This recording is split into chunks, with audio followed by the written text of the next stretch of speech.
การนำขันเมืองวิฬาบุรีมอบเครื่องช่วยเหลือให้แก่ครอบครัวที่ถูกผลกระทบจากอัคคีภัยในตอนเช้าของวันที่27ธันวาคม2025ท่านผู้ว่านาถบุญศรีพรหมรองเลขาผักเมืองประธานคณะกรรมการปกครองเมืองท่านทองไหลวิไลพรรองเลขาผักเมืองหัวหน้าคณะจัดตั้งเมืองพร้อมด้วยคณะนำขันเมืองได้นำเอาเงินสดและเครื่องช่วยเหลือประเภทข้าวสารน้ำดื่มอาหารแห้งเครื่องนุ่งห่ม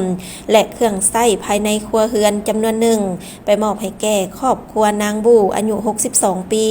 ประชาชนอยู่บ้านดงยางเมืองวิฬาบุรีและครอบครัวท่านจอมขวัญสายฝนอายุ45ปีประชาชนบ้านโนนสมภูซึ่งเป็นครอบครัวที่ได้รับผลกระทบจากอัคคีภัยด้วยเหตุไฟไหม้เรือน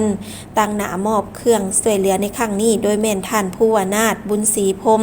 รองเลขาผักเมืองประธานคณะกรรมการปกครองเมืองมอบให้ครอบครัวของนางบูเงินสด12ล้านกีบและเครื่องช่วยเหลือประเภทข้าวสารน้ำดื่มอาหารแห้งเครื่องนุ่งห่มและเครื่องใช้ภายในครัวเรือนจำนวนหนึ่งรวมมูลค่า11,227,000 กีบและท่านทองไหลวิไลพรรองเลขาผักเมืองหัวหน้าคณะจัดตั้งเมือง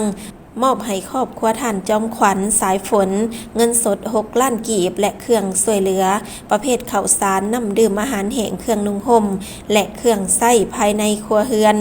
รวมมูลค่า9,555,000 กีบโดยมีบรรดาคณะกรรมการคุ้มครองภัยพิบัติขันเมืองและการจะตั้งบ้านเขาห่วมเป็นสักขีพยานก็เพื่อบรรเทาทุกข์และเพื่อสร้างขวัญกำลังใจให้กับครอบครัวผู้ที่ถูกผลกระทบจากไฟไหม้เรือน